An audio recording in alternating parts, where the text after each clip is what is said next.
1999 की गर्मियों में जब कारगिल की बर्फीली पहाड़ियों पर गोलियों की आवाज गूंज रही थी, तब पूरे देश के मन में एक सवाल उठ रहा था, क्या इस खतरे की आहट पहले ही सुनाई दे चुकी थी? कारगिल की ऊंचाइयां, जहां सर्दियों में तापमान -40 डिग्री तक गिर जाता है, यहाँ की चोटियां इतनी ऊंची और खतरनाक हैं कि सर्दियों के महीनों में कई पोस्ट खाली कर दी जाती थी। यह एक पुरानी सैन्य रणनीति थी। बर्फ पिघलने के बाद दोनों तरफ की सेनाएं फिर से अपनी अपनी जगहों पर लौट आती थी। लेकिन 1998 के आखिरी महीनों में कुछ ऐसा होने लगा था जिसने कुछ खुफिया अधिकारियों को बेचैन कर दिया। भारतीय सेना की निगरानी इकाइयों को सीमा पार से रेडियो संचार में हल्की लेकिन असामान्य हलचल महसूस होने लगी। कुछ संदेशों में पहाड़ी इलाकों का जिक्र था, कुछ में रसद पहुंचाने की बातें। शुरुआत में इसे सामान्य गतिविधि समझा गया। नियंत्रण रेखा के पास ऐसी हलचलें पहले भी होती रही थीं, लेकिन जल्द ही एक और संकेत मिला। लद्दाख और कारगिल के आसपास रहने वाले कुछ स्थानीय चरवाहों ने सेना को बताया कि ऊंची पहाड़ियों पर अनजान लोग दिखाई दे रहे हैं। उन्होंने दूर से तंबुओं जैसी संरचनाएं और हलचल देखी थी। इन रिपोर्टों को दर्ज किया गया। कुछ अधिकारियों ने शक जताया कि शायद सीमा पार से छोटे स्तर की घुसपैठ हो रही है, लेकिन उस समय यह अंदाजा लगाना मुश्किल था कि पहाड़ों की उन बर्फीली चोटियों के पीछे क्या योजना बन रही थी। दरअसल पाकिस्तान की सेना के कुछ वरिष्ठ अधिकारियों ने एक गुप्त योजना पर काम शुरू कर दिया था। इस योजना का उद्देश्य था सर्दियों के दौरान चुपचाप कारगिल की कुछ रणनीतिक ऊंचाइयों पर कब्जा कर लेना। अगर ये ऊंचाइयां उनके नियंत्रण में आ जाती तो वे श्रीनगर से लेह जाने वाले राष्ट्रीय राजमार्ग पर नजर रख सकते थे। यह वही सड़क थी जो लद्दाख और सियाचिन में तैनात भारतीय सैनिकों के लिए जीवन रेखा मानी जाती थी। अगर यह मार्ग खतरे में पड़ता तो पूरे क्षेत्र में भारत की सैन्य स्थिति कमजोर हो सकती थी। लेकिन उस समय भारतीय सेना को जो संकेत मिल रहे थे वे अधूरे थे। सर्दियों में भारी बर्फबारी के कारण कई इलाके पूरी तरह कट जाते थे। निगरानी सीमित हो जाती थी और यह मान लिया जाता था कि इतनी कठोर परिस्थितियों में बड़े पैमाने पर कोई सैन्य गतिविधि संभव नहीं होगी। इसी दौरान कुछ गश्ती दलों ने भी असामान्य पैरों के निशान और गतिविधियों के संकेत देखे, लेकिन पहाड़ों में ऐसी चीजों की पुष्टि करना आसान नहीं होता। मौसम, दूरी और दुर्गम इलाके कई बार वास्तविक स्थिति को छिपा लेते हैं। धीरे धीरे समय बीतता गया और उसी समय सीमा पार से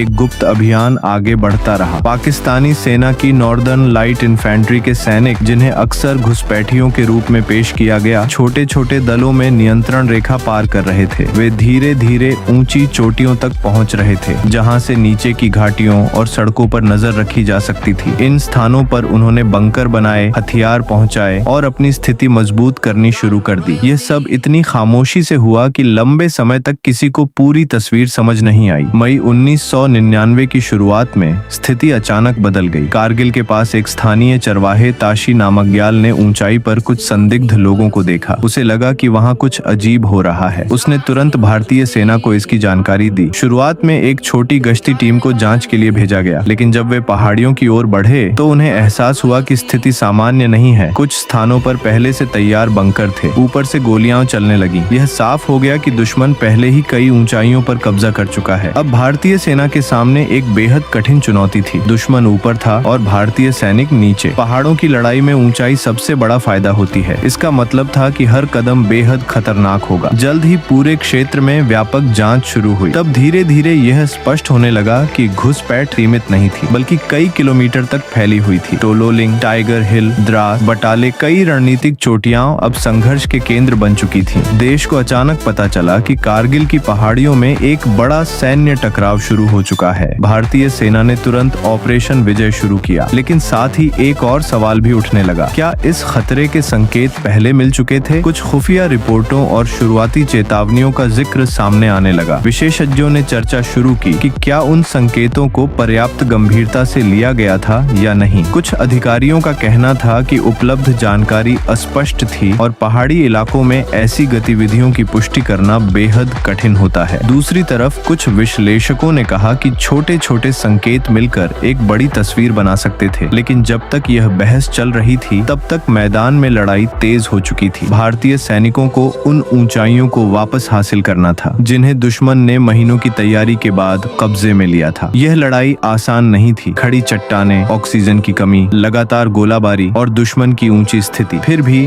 भारतीय सैनिक आगे बढ़ते रहे। टोलोलिंग की लड़ाई, टाइगर हिल की लड़ाई, ये नाम आज भी भारतीय सैन्य इतिहास में साहस के प्रतीक माने जाते हैं। धीरे धीरे एक एक कर चोटियां वापस हासिल की जाने लगी, लेकिन इसकी कीमत बहुत भारी थी। कई जवानों ने अपनी जान की कुर्बानी दी। पूरा देश टीवी पर उन खबरों को देख रहा था और हर जीत के साथ भावनाओं की लहर उठ रही थी। जुलाई 1999 तक भारतीय सेना ने अधिकांश कब्जाई गई ऊंचाइयों को वापस हासिल कर लिया। अंतर्राष्ट्रीय दबाव भी बढ़ रहा था और आखिरकार संघर्ष समाप्त हुआ। कारगिल युद्ध भारत के सैन्य इतिहास का एक महत्वपूर्ण अध्याय बन गया। लेकिन इसके बाद एक और प्रक्रिया शुरू हुई, घटनाओं की जांच और यह समझने की कोशिश कि आखिर यह सब कैसे हुआ। कारगिल रिव्यू कमेटी बनाई गई, जिसने पूरे घटनाक्रम का अध्ययन किया। रिपोर्ट में यह स्वीकार किया गया कि खुफिया समन्वय और निगरानी व्यवस्था में कुछ कमियां थीं और भविष्य में उन्हें सुधारने की जरूरत है। इसके बाद भारत ने अपनी सीमा निगरानी प्रणाली को मजबूत किया, खुफिया एजेंसियों के बीच समन्वय बढ़ाया और कई नई सैन्य रणनीतियां लागू की गईं। लेकिन कारगिल की कहानी सिर्फ रणनीति या खुफिया रिपोर्टों की कहानी नहीं है। यह उन सैनिकों की कहानी भी है जिन्होंने असंभव लगने वाली ऊंचाइयों पर चढ़कर तिरंगा फिर से लहराया। और यह एक ऐसा सवाल भी छोड़ जाती है जो इतिहास में हमेशा गूंजता रहेगा। कभी कभी खतरे की आहट बहुत धीमी होती है, इतनी धीमी कि वह शोर में दब जाती है। लेकिन जब वही आहट एक दिन युद्ध की गर्जना बनकर सामने आती है, तब इतिहास सिर्फ एक बात पूछता है, क्या उस चेतावनी को समय रहते सुना जा सकता था?